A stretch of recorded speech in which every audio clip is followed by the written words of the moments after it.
तो हेलो दोस्तों, कैसे हैं आप सब। स्वागत है आप सबका एक और नए ब्लॉग में। दोस्तों इस समय मैं आ चुका हूं दिल्ली में बने लाल किले में, जिसका निर्माण 1638 से 1648 के बीच में मुग़ल बादशाह शाहजहां द्वारा कराया गया था।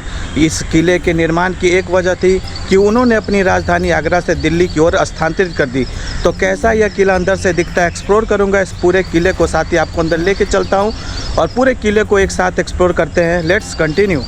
दोस्तों इस समय हम लोग आ चुके हैं लाल किले के मेन एंट्रेंस पॉइंट पर, और जो सामने आपको ये गेट दिख रहा है इसे कहते हैं लाहौरी गेट, इसलिए क्योंकि इसका जो फेस है, इसका जो डोर का फेस है वो लाहौर की ओर खुलता है। तो इस किले में टोटल 2 गेट है, एक लाहौरी गेट एक दिल्ली गेट। जो लाहौरी गेट है ये वाला, वो आम जनता के लिए हुआ करता था, आम लोग को दीवाने आम में जाना रहता था, जहाँ पर राजा बैठ कर के न्याय की व्यवस्था करते थे, तो लाहौरी गेट से जाते थे। और जो दिल्ली गेट था वो इस किले में रह रहे उच्च वर्ग के लोग और राजा लोग यूज करते थे। तो ये देखिए, ये है वो लाहौरी गेट, और इसी के ठीक सामने मैं आपको दिखाना चाहूँगा इस किले की सुरक्षा व्यवस्था कैसी हुआ करती थी उस समय की। तो ये देखिए, सबसे पहले तो आपको ये नीचे दिखेगी एक गहरी सी खाई, इसमें भी थोड़ी काम चल रही है। तो उस समय दोस्तों इसमें घड़ियाल वगैरह पाल लिए जाते थे ताकि कोई दुश्मन आए तो इसे पार ना कर सके, इस वाल को पार ना कर सके। और अगर इन केस इस वाल को पार भी कर लिया तो उसके ऊपर आपको दिखेगी छोटी छोटी छेद वगैरह। तो गर्म घी तेल को चुहा करके अगर कोई वाल पे चढ़ने की कोशिश कर रहा है तो गर्म घी या तेल को चुहा करके उसे स्लिपरी बना दिया जाए और उसके पैर को जला दिया जाए। और कोई अगर उसको भी पार के कर ले तो उसके ऊपर एक और छोटी छोटी छेद दिख रही होगी जो कि तीर कमान के लिए होती थी। तो ये देखिए, ये किले की आउटडोर स्ट्रक्चर है, ये पूरी 2 किलोमीटर की पूरी रेडियस में फैली हुई है ये रेड फोर्ट। और ये जो नीचे जैसा मैंने बताया वो घड़ियाल वगैरह के लिए ये नीचे स्पेस बना दिया गया था। और इसी के ठीक सामने लाहौरी गेट, जहाँ से हम लोग इस किले में इंटर करेंगे।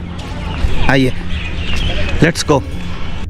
तो दोस्तों अब हम लोग इस गेट के अंदर, लाहौरी गेट के अंदर प्रवेश कर रहे हैं। और प्रवेश करते ही अंदर आपको दिखेगी ऐसी बड़ी सी एक गेट, ये देखें एक बड़ी गेट है ये, हालांकि ये बाद की लगी हुई है, ये पहले की नहीं है। और इसके अंदर ये देखें, ये लाहौरी गेट है और ये सिल्ट हो जाती है, पूरी तरीके से बंद हो जाती है। तो ये टोटल जो ये आर्कोलॉजिकल सर्वे ऑफ इंडिया के अंदर ही आती है ये पूरी फोर्ट। और ये लाहौरी गेट से अंदर। आइए वीडियो को कंटिन्यू करते हैं, लेट्स गो। तो दोस्तों लाहौरी गेट को पार करते ही आपको सामने एक और अंदर जाने के लिए गेट दिखेगी। ये देखिए ये कितनी विशाल गेट है। तो अंदर जाने की 2 गेट है, इसे सुरक्षा व्यवस्था भी कर सकते हैं। हालांकि वो एक खिड़की है जहाँ पर सैनिक वगैरह खड़े रहते थे, जिसे बंद कर दिया गया है। तो ये अंदर जाने की व्यवस्था है, ये देखिए। तो इसकी 2 गेट है एज अ सिक्योरिटी पॉइंट, वहाँ से एंट्री किए लाहौरी गेट से। और ठीक इसके अंदर आप सीधे नहीं प्रवेश कर पाएंगे, एक और गेट मिलेगी पुराने ज़माने की।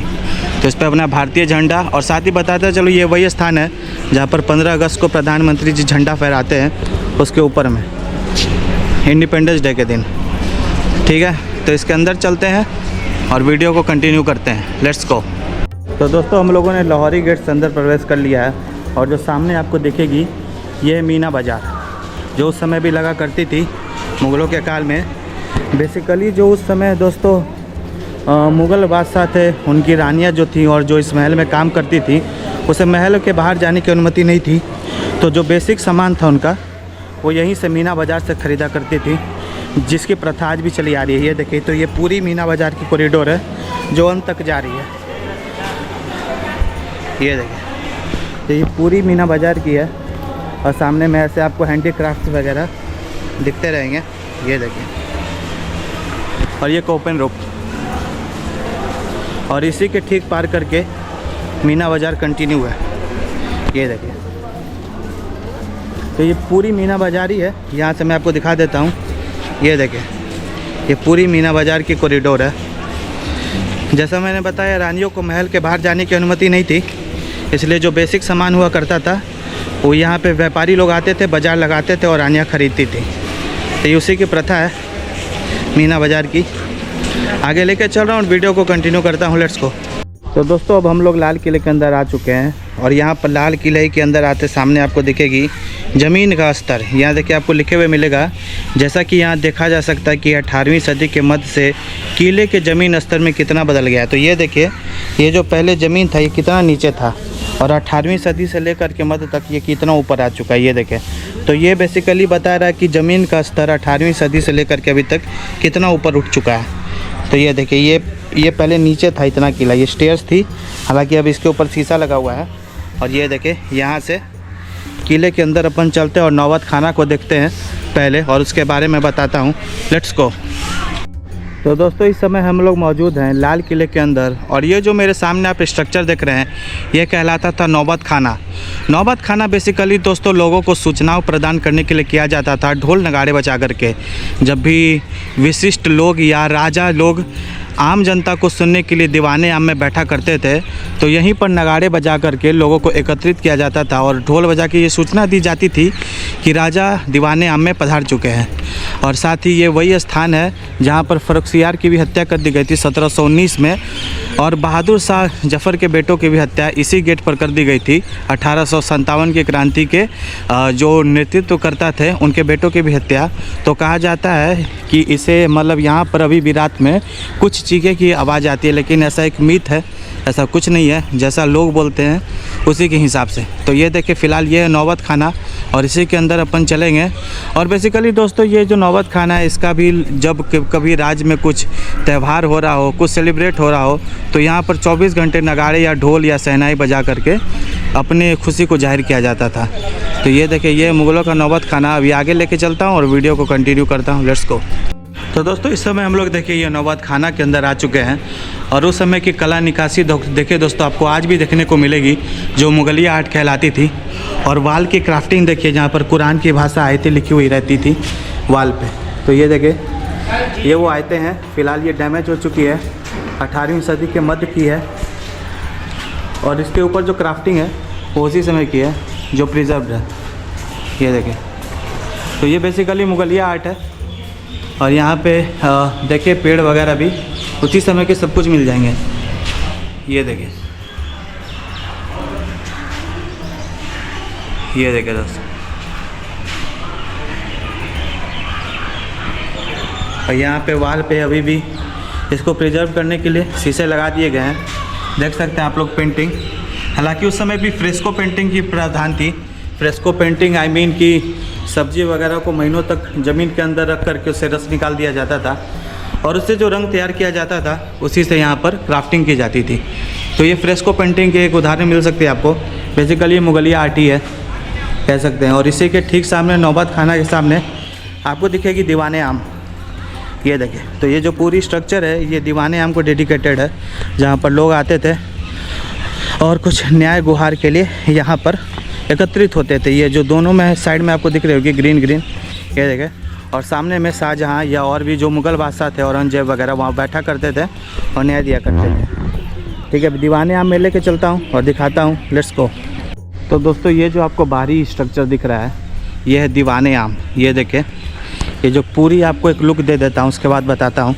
ये देखिए ये है दीवाने आम जहाँ पर राजा वगैरह बैठा करते थे, और उसी के सामने ग्राउंड दिखेगी बड़ी सी, वो जो नौबत खाना है उसी के ठीक सामने आपको ये ग्राउंड दिखेगी जहाँ पर लोग बैठा करते थे और अपनी न्याय का इंतज़ार किया करते थे।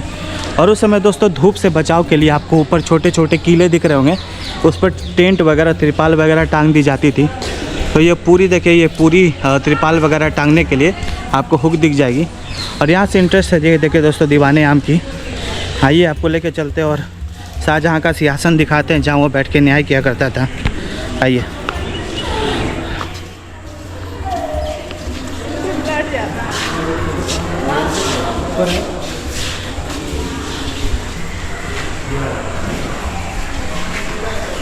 तो दोस्तों इस समय देखिए हम लोग दीवाने आम के अंदर हैं, और ये जो आपको सिंहासन दिख रहा है सामने में ये मुग़ल बादशाहों द्वारा प्रयोग किया जाता था कलाकारी से युक्त। तो यहाँ पे शाहजहाँ और जो उसके बाद के मुग़ल बादशाह थे वो बैठ कर के लोगों के गुहार वगैरह सुना करते थे। और जो उनके वज़ीर थे मुग़ल बादशाह के वज़ीर, वो नीचे बैठ कर के एक पत्थर दिख रहा होगा वहाँ पर से शिकायत पत्र रखे रहते थे, उसे पढ़ते थे और ऊपर राजा को ट्रांसफ़र करते थे और राजा न्याय करते थे। और उसी के सामने ग्राउंड में ये देखिए पूरी आम जनता के लिए दीवाने आम जहाँ पर लोग बैठा करते थे जैसा मैंने बताया। और यहाँ पर वेंटिलेशन का ये देखिए दोस्तों आज भी आपको दिख जाएगी ऊपर छेद वगैरह ताकि हवादार रहे। उस समय दोस्तों फ़ैन वगैरह की व्यवस्था नहीं थी, तो इसी तरीके से काम चलाया जाता था। ये देखिए और यहाँ भी हुक की व्यवस्था है। ये देखिए यहाँ भी हुक वगैरह की व्यवस्था है पूरे में। और ये वाल थी अंदर जाने की जो बंद कर दी गई है। ये देखिए ये बंद कर दी गई है, ये गेट थी अंदर जाने के पहले। और यहाँ से ये देखे, यहाँ से राजा ऊपर जाते थे, जो कि फ़िलहाल थोड़ा अंधेरा मिलेगा आपको। यहाँ से ऊपर जाने के लिए एक सीढ़ी थी जो सीधा ऊपर को जाती थी। ये देखे, तो ये दीवाने आम आगे लेके चलता हूँ और वीडियो कंटिन्यू करता हूँ। Let's go. तो दोस्तों, दीवाने आम के जस्ट पीछे आपको दिखेगी एक छोटी सी पॉन्ड जिसे कहा जाता था नहरे बहिसत। तो ये बेसिकली पूरे किले में जल आपूर्ति के लिए एक प्रयोग होती थी और साथ ही ये फव्वारे की तरह भी काम करती थी, जो कि इस किले में एक अलग ही पहचान बनाती थी। उस समय इसका बहुत ही महत्व था। अब देखिए, यहाँ पर बारिश का पानी बढ़ गया है और यहाँ पर लोग अपनी आदतों से बाज ना आकर के यहाँ पर बिस्लरी के पानी का वाटर कैन और सब कुछ फेंके हुए हैं। फ़िलहाल उससे नज़र हटा के ये देखिए, ये दोस्तों नहरे बहिसत। और उसी के आगे जहाँ मैंने दिखाया वो दीवाने आम का बैक साइड है, जहाँ पर राजा वगैरह आया करते थे। और ये आपको फाउंटेन के लिए दिखेगी एक बीच में टब। ये देखिए, हालांकि ये आई थिंक अभी की नहीं है, ये पहले की ही है, बस इसे एक नया रूप दे दिया गया है। तो ये देखिए दोस्तों, ये उस समय पूरे किले में जल आपूर्ति के लिए युक्त होती थी और यहीं से किले में जगह जगह पानी को फैलाया जाता था। तो इसी के बगल में यमुना फ्लो होती थी, वो भी इसके बारे में बताऊंगा कि लोग जब यमुना नदी से इस किले में आते थे, उसकी अलग ही गेट है। और सामने में जो आपको दिखेगा दोस्तों, वो वाला बिल्डिंग वो है शीश महल, जिसकी उत्तरी और दक्षिणी भाग शीश महल कहलाती और बीच की रंग महल। रंग महल इसीलिए क्योंकि बीच में काफ़ी ज़्यादा पेंटिंग थी, इसलिए इसे रंग महल कहा जाता है। और साइड में उत्तरी और दक्षिणी किराना को हम लोग कह सकते हैं शीश महल, क्योंकि वहाँ पर शीशे की क्राफ्टिंग थी। और बीच में एक फाउंटेन भी है जिसमें हाथी के दांत के से फव्वारे आते थे। ठीक है, तो वो दिखाता हूँ आपको। और इसी के जस्ट पीछे यमुना बहती थी पहले, जो अभी सूख चुकी है यमुना। और ये देखिए, ये है दोस्तों, ये मैंने बताया जैसा अभी उसके बारे में। ये देखिए, यहाँ लिखा हुआ मिलेगा नहर ए बहिसत, अर्थात स्वर्ग से बहती हुई जलधारा। किले की एक महत्वपूर्ण विशेषता थी, यह नहर बगीचों और महलों में निवास जलापूर्ति कर इन्हें वातानुकूलित करती थी। और उसी के ठीक सामने ये देखिए, ये है रंग महल, जैसा मैंने बताया। ये देखिए, तो इसके बीच में आपको दोस्तों ये देखिए, यहाँ पे आपको एक छोटी सी फाउंटेन दिख रही होगी, ऊपर से दिखाऊं, जो एक बैरियर लगा हुआ है। और छोटी सी एक फाउंटेन दिख रही होगी वाइट कलर की, वो पहले हाथी के दांत की थी।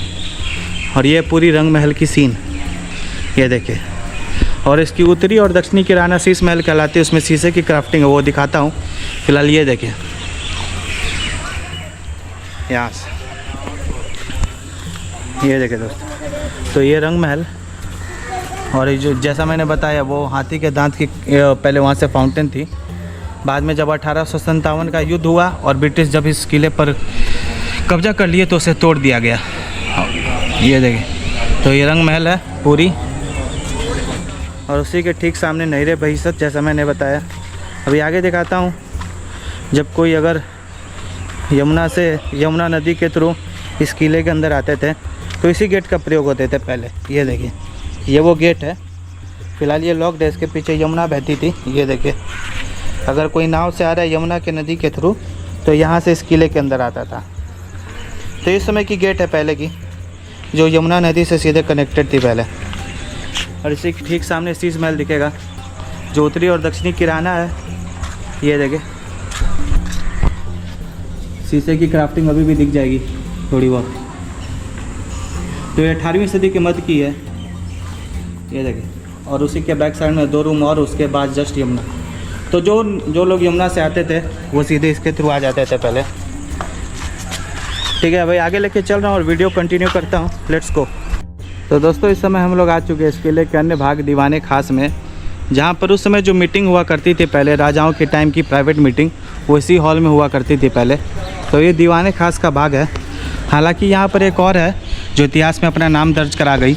वो जो सामने आपको बड़ी सी स्लैब दिख रही है, उस पर पहले मयूर सिंहासन हुआ करता था। उस समय मुग़ल जब जो भी मुग़ल अधिकारी उस पर बैठता था, ये जो मुग़ल वंश का कोई बैठता था मयूर सिंहासन पर, उसे माना जाता था कि वो मुग़ल वंश का असली उत्तराधिकारी है। लेकिन जब 1739 में नादिर शाह का आक्रमण हुआ इस किले पर, तो आक्रमण के बाद उसने कोहिनूर जो हीरा है, जो कि मयूर सिंहासन पर क्राफ्टेड था, उसे यहीं से छीन लिया था, क्योंकि उसने मुग़ल को हरा दिया था। तो बेसिकली कहा जा सकता है कि जो कोहिनूर का जो एक्सचेंज हुआ था, जो कोहिनूर लूटा गया था, वो इसी हॉल के थ्रू हुआ था। इसी से स्टार्टिंग हुई थी पहले। और ये पूरी देखिए दोस्तों, ये दीवाने खास की एक भाग है। जैसा मैंने बताया, जो प्राइम मिनिस्टर्स वगैरह थे, जो उनके रत्न हुआ करते थे, तो यहाँ पर आकर के वो मीटिंग अटेंड करते थे और जो राज की नीति के अनुसार हो उसके कुछ फैसले लिया करते थे। तो मयूर सिंहासन यहाँ पे था पहले। नादिर शाह के आक्रमण के बाद वो एक्सचेंज कर लिया गया, लूट लिया गया और कोहिनूर यहीं से गायब हुआ था पहली बार। तो आगे लेके चलता हूँ और वीडियो को कंटिन्यू करता हूँ। Let's go. तो दोस्तों देखिए, ये है इस किले की नेक्स्ट लोकेशन मोती मस्जिद, जिसका निर्माण औरंगजेब द्वारा कराया गया था। जब ये किला बना तो उस समय ये इस किले का भाग नहीं था, रेड फोर्ट का। बाद में इसका निर्माण औरंगजेब द्वारा कराया गया। इसके बारे में डिटेल्स वगैरह पढ़ना चाहते हैं तो यहाँ पर देख सकते हैं मोती मस्जिद के बारे में। ये देखिए, यहाँ पर लिखा हुआ मिल जाएगा कि मोती मस्जिद का निर्माण औरंगजेब ने अपने निजी उपयोग के लिए करवाया था। विभिन्न प्रहारों में इबादत करने के लिए उसको अपने सैन्य कक्ष से केवल कुछ ही कदम चलना पड़ता था। इस मस्जिद का उपयोग शाही घराने यानी हरम की महिलाओं द्वारा भी किया जाता था, जो इसकी उत्तरी दीवार में मौजूद रास्ते से यहाँ पहुँचा करती थी। तो ये इसके बारे में देखिए दोस्तों, मोती मस्जिद के बारे में। और ये सामने मोती मस्जिद औरंगजेब द्वारा, जैसा मैंने बताया, बनाया गया था। ये पहले इस किले का भाग नहीं था। आइए आगे लेके चलता हूँ। फ़िलहाल ये बंद पड़ी है, ये ओपन नहीं है, क्योंकि यहाँ पे कलाकारी हो जाती है अपने भारतीय लोग द्वारा। तो ये बिल्कुल लॉक्ड है। ये देखिए, ये बंद की हुई है फ़िलहाल। ये इसकी आउटर स्ट्रक्चर देख लीजिए। तो ये मोती मस्जिद। अभी आगे लेके चलता हूँ और वो स्थान दिखाता हूँ जहाँ पर इसके पूरे किले के अंदर पानी आया करती थी। Let's go. ओके दोस्तों, अब हम लोग आ चुके हैं अपने नेक्स्ट लोकेशन पर, जहाँ से इस किले में, पूरे किले में पानी बहाया जाता था। हालांकि उस समय जब फ़ैन की व्यवस्था नहीं थी तो यहाँ से पानी जो है वो फ्लो करा दिया जाता था, जो नदी का पानी होता था। और इस चेन के थ्रू, आपको एक सामने में दिख रही होगी, इसके थ्रू पूरे किले में पानी बहा दिया जाता था। तो इसे नहरे बहिसत कहा जाता है। और यहाँ देखिए, अब तो फ़िलहाल ये पुरानी हो चुकी है और यहाँ पे टेंट वगैरह की व्यवस्था है। छोटी छोटी हुक वगैरह भी दिख रही होगी। तो वहाँ से पानी फैला दिया जाता था और यहाँ पर छोटे छोटे रूम वगैरह भी दिख रहे होंगे। ये देखिए, तो काफ़ी ठंडा रहा करता था उस समय। वातानुकूलित कक्ष भी कह सकते हैं। फ़िलहाल ये काफ़ी पुरानी हो चुकी है, 18वीं सदी के मध्य की है, जैसा मैंने बताया। और ये उसकी स्ट्रक्चर है। यहाँ पे जाना अलाउड नहीं है। ये देखिए, ये तार बंद किया हुआ है। तो ये देखिए, ये दोस्तों उस समय की नहरे बहिसत, जहाँ पर पूरे किले को ठंडा रखा जाता था पानी के थ्रू। अब आगे लेके चल रहा हूँ और वीडियो को कंटिन्यू करता हूँ। Let's go. तो दोस्तों, अब हम लोग लाल किले के आंतरिक भाग में पहुँच चुके हैं और यहाँ पर देखिए, आपको दिखेगी ऐसी दो स्ट्रक्चर, सावन और भादो महल। तो ये जो मेरे सामने दिख रही है, ये सावन महल है। और बीच में आपको एक छोटी सी पॉइंट दिखेगी, वो रेड कलर की, उसके पार भादो महल। तो बेसिकली दोस्तों, यहाँ पर सुकून का पल बिताने के लिए प्रयोग किया जाता था। यहाँ पर पानी का फ्लो देखिए, जैसा मैंने बताया, यहाँ पर काफ़ी ज़्यादा ठंडक बहाई जाती थी और उसी ठंडक के कारण ये संगमरमर है, जिससे ये और ज़्यादा ठंड हो जाता था। और यहाँ पर दिया वगैरह रखने के लिए, रात में यहाँ पर दिया वगैरह रखने के लिए भी छोटे छोटे स्लैब बने हुए हैं। और यहाँ पर देखिए, छोटी छोटी हुक्स वगैरह भी है, ताकि रात के समय यहाँ पर अपनी प्राइवेसी मेंटेन करने के लिए पंडाल वगैरह या त्रिपाल वगैरह जो समय होती थी उसे लगा दिया जाता था। तो ये देखिए, ये है सावन महल का एक भाग। ये देखिए,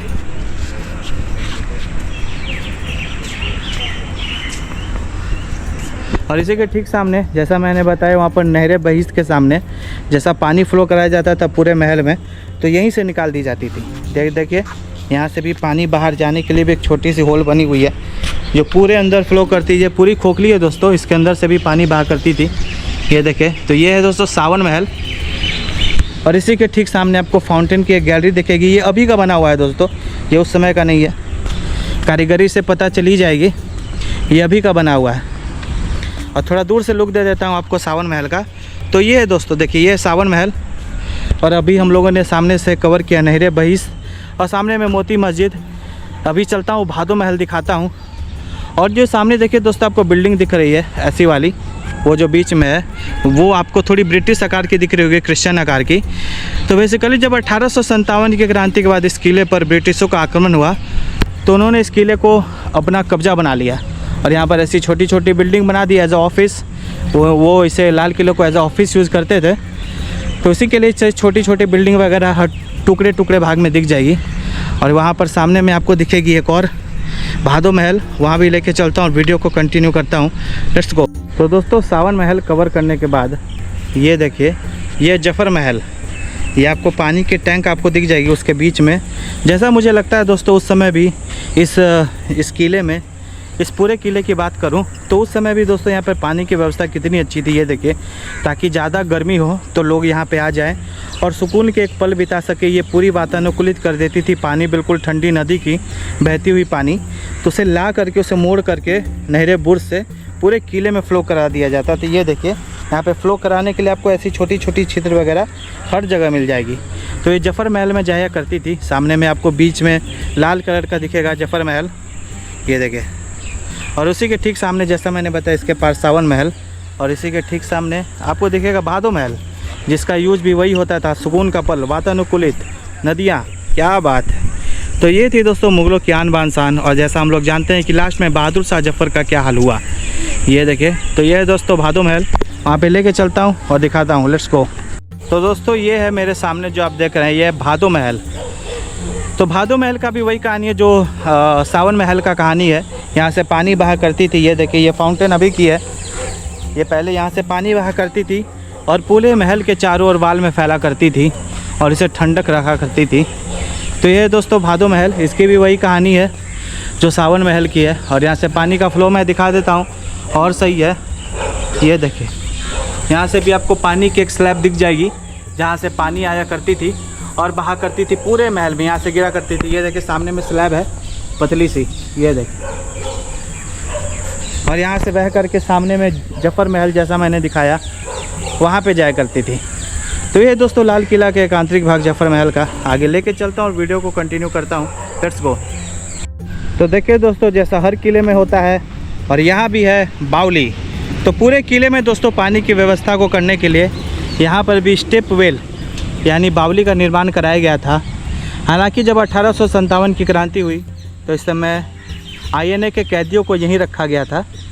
तो ये देखिए, फ़िलहाल ये बावली की तरह यूज़ होती थी पहले, जिसमें किले की पानी व्यवस्था और पीने की पानी पीने की व्यवस्था की जाती थी। और जो नदी का पानी था नहरे बहिस से पूरे किले में बहा जाता था, वो अलग है। और यहाँ पर वाटर कंजर्वेशन होता था पानी पीने के लिए। तो ये दो स्टेप वेल, ये देखे। तो ये है बावली और यहाँ पर 3 INA के कैदियों को रखा गया था, अपने स्वतंत्रता सेनानी को, वो भी दिखाता हूँ। ये देखिए, ये है बावली की एक स्ट्रक्चर बाहर से। और इसके बारे में अगर विशेष जानकारी प्राप्त करना चाहते हैं तो यहाँ पर आप देख सकते हैं बावली। और यहाँ पर INA के अधिकारियों शहनवाज खान, PK सहगल और GS ढिल्लों को 1945-46 में यहाँ कैद रखा गया था। तो ये है दोस्तों बावली, ये देखें। और यही है इस किले की लास्ट छोर। उसके आगे दोस्तों सलीमगढ़ का किला है, जहाँ पर सलीमगढ़ का किला बेसिकली शेर शाह सूरी के बेटे थे सलीम, उन्हीं का वो किला है। हालांकि उधर जाना बैन है क्योंकि वो ढह रहा है पूरा। तो ये किले की आखिरी छोर है लाल किले की। उधर से हम लोग आते हुए इधर तक लास्ट तक कवर कर लिए। अभी आगे कुछ हो तो दिखाता हूँ, फ़िलहाल वीडियो को कंटिन्यू करता हूँ। Let's go. तो दोस्तों यही थी मेरी एक ब्लॉग लाल किले की, जहाँ मैंने आपको लाल किले का एक टूर करा दिया, जहाँ तक अपन जा सकते थे। अभी दोस्तों मैं जब बावली दिखा रहा था तो उस समय मैंने 1857 की क्रांति का टर्म यूज़ कर दिया, वो नहीं है, उसके लिए क्षमा या खेद। बेसिकली मैं बोलना चाह रहा था 1945 और 46 के दौरान, जब वहाँ पर INA के कैदियों को, 3 कैदियों को रखा गया था। अधिकारी जो थे स्वतंत्रता सेनानी, उन्हें वहाँ कैद रखा गया था और मैंने 1857 की क्रांति का टर्म यूज़ कर दिया। तो होप सो ये वीडियो आपको अच्छी लगी हो।